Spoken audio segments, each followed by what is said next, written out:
proud to be able to follow the students from that group.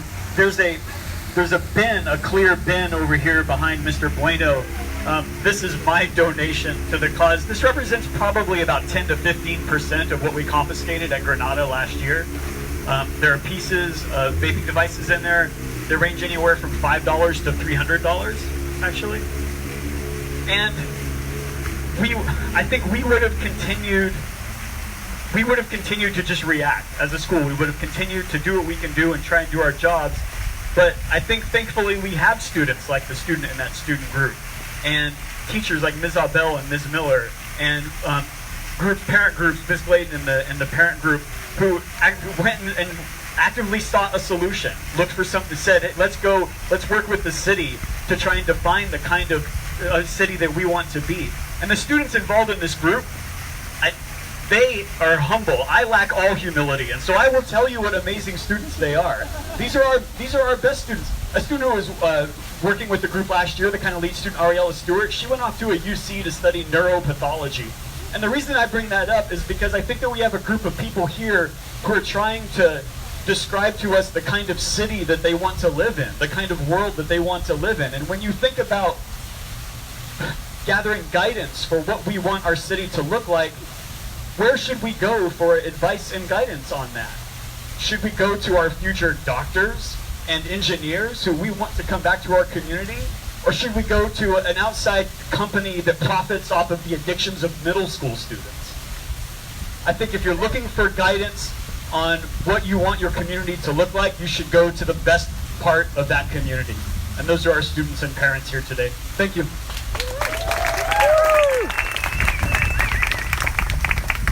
Good morning, everybody. My name is Brett Christopher. I'm the Vice Principal at Livermore High School.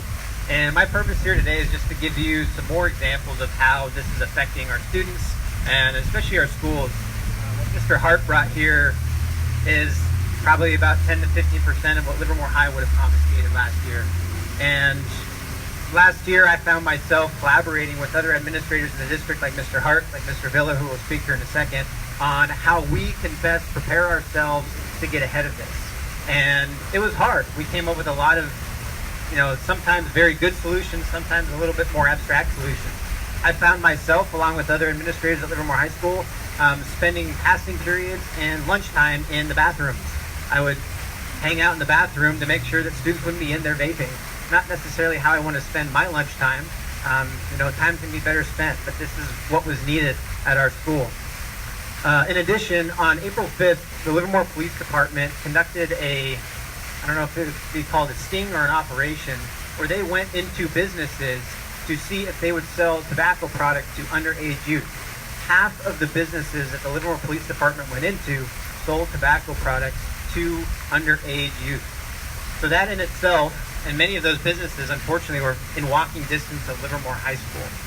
Oftentimes when I would have a student in my office and I would have them there, oftentimes with one of these tobacco products, I would ask them where they got it and why they were doing it. And many of the times it was at one of the stores that was in walking distance within Livermore High School. So that is a huge concern not only for the parents who live in that neighborhood, but for us as a school, because it's so accessible to our team. So what our students are doing, to echo what Mr. Hart said, I think is the most important part. What the parents are doing, what the community has done, all of these things are helping the school better handle this. So thank you for all that.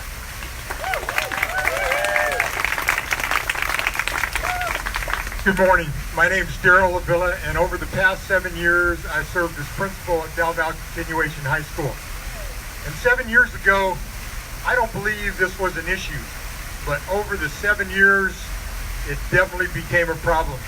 Vaping was an issue in the bathrooms, boys and girls bathrooms, and there was an increase of students having to use the restroom, like every period. So our advice was, you need to get checked out medically, because you shouldn't have these type of urinary problems or ingestion problems that you needed to deal with.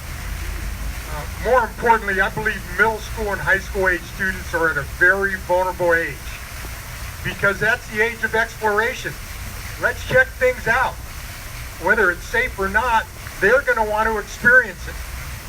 And by us as a community saying no and we're going to make it difficult for you to try certain things, along with our community educating them at the same time, I believe we can do the best for our young people.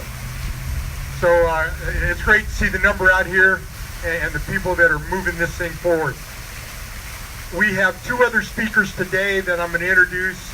Our Superintendent of Schools, Dr. Kelly Bowers, and our School Board President, Craig Bueno.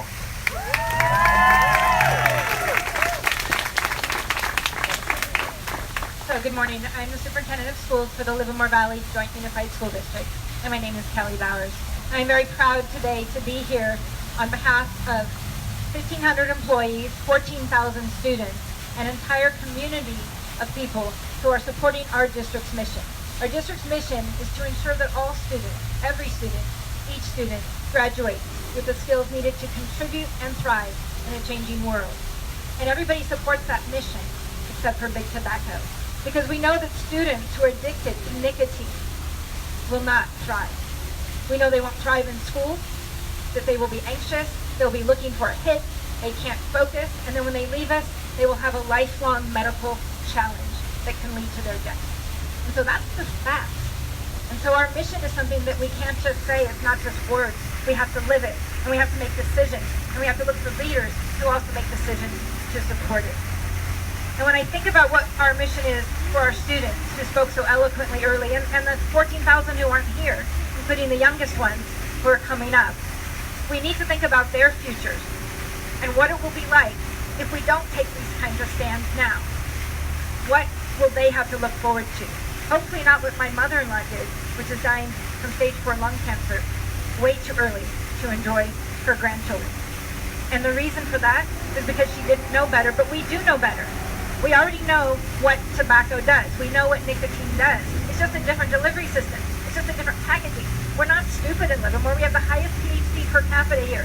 We know that it's just shiny new things, but it's still the same addiction. And it's something that we cannot expose our children to. And we can't do it alone in Livermore. The schools have done our best. I have to hand it to our administrators, our teachers, our kids who are educating us, because it's something that we were not even aware of the depths of the deception. And so they call it all these things, like, unicorn blood and dragon poop and, fruity flavors.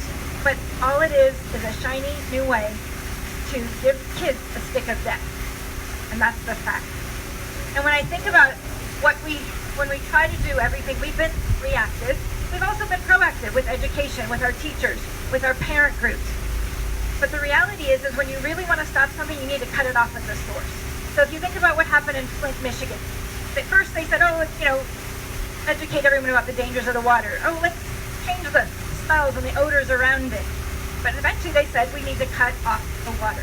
When you look at PG&E fighting the wildfires, they educate everyone, they do drills, they have reaction, and now what they're doing is if there's a danger, they cut off the gas. They just cut off it. And that's what we're doing. That's what our city's doing, our city leaders who need our support in order to take these difficult stands.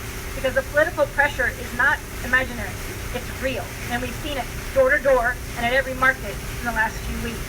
And so our politicians are taking a stand, and they're doing that, and they're trying to cut it off at the source. It won't completely eradicate it, but it will be definitely a huge step. And we're kind of doing it alone. We're taking a lead in Livermore, and I'm very proud to be in a city that will be first. We were going to wait for the FDA, but they're not going to get it together till 2022 after their research. We were going to wait for the feds or the state, but instead our students came forward and said, please don't wait. One kid, one life is not worth it, and all of our lives and futures are not worth it. And so what we teach our children to do is don't be a bystander, be an upstander. And that's whether it's cyberbullying, whether it's an unsafe condition. We teach them see something, say something. If there's a physical threat, and so guess what? They saw something and they're saying something.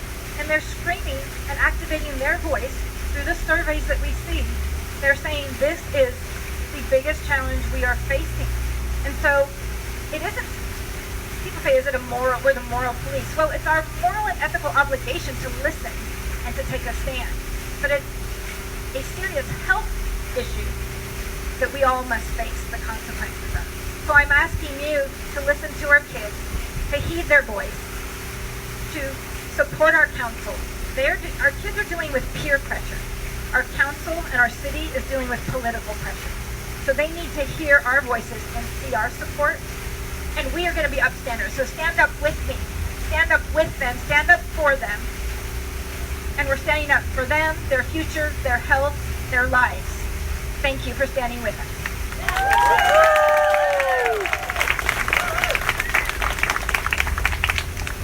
Good morning, everyone. My name is Craig Bueno. I've been a resident of this town for 35 years. All my kids went to school here. Today I'm here as the elected school board president of Livermore Schools. I'm really proud to be here. You know, we're really, really fortunate to have such smart, stand-up kids. The kids brought this to us. We will never catch up with what the kids know in school. I've been a coach in this community for 25 years, and I've coached at the high school for 16. When the kids came, we listened because they know exactly what's going on. Before we even start, please give a hand to the kids. What a great job they're doing. You know, the industry can say whatever they want. It's safe, but as recently as Thursday, they were before Congress being grilled about what they're doing. Funding schools, trying to give money to schools so that they can go into the schools and teach them about these devices, that they're safe. It's not safe. And I'm glad Congress is grilling them. This is a community of science. So the superintendent mentioned, we have the highest concentration of PhDs in the country. This is a smart community. We're doing the right thing. Don't be influenced by people that sit out in front of a grocery store and tell you this is about choice. This is bad for kids. It's not something that we're coming up with. Nicotine is harmful to the development of the adolescent brain. You've got to stop it. Quality delivery system. I was around when it was safe. My mother, when they said it was safe, my mother, her mother, all my mother's aunts, all of them smoked. They all died of lung or breast cancer. All of them. My friend's parents, all dead, all smoked. Yesterday we celebrated my dad's 78th birthday. The only one who didn't smoke. And he's still around. This is really bad.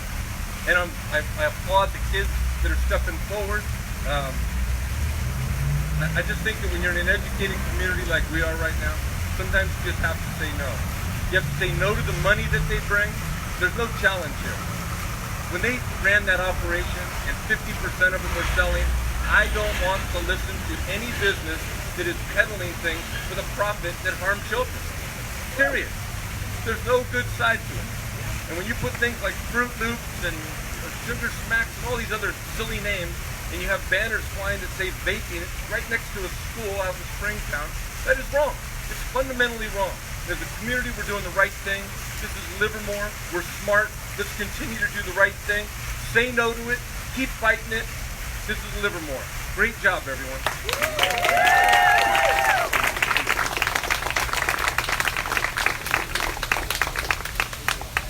Thank you so much for coming out today. I want to introduce 3 cheerleaders from Granada High School, Mandy, Chloe, and Juliana.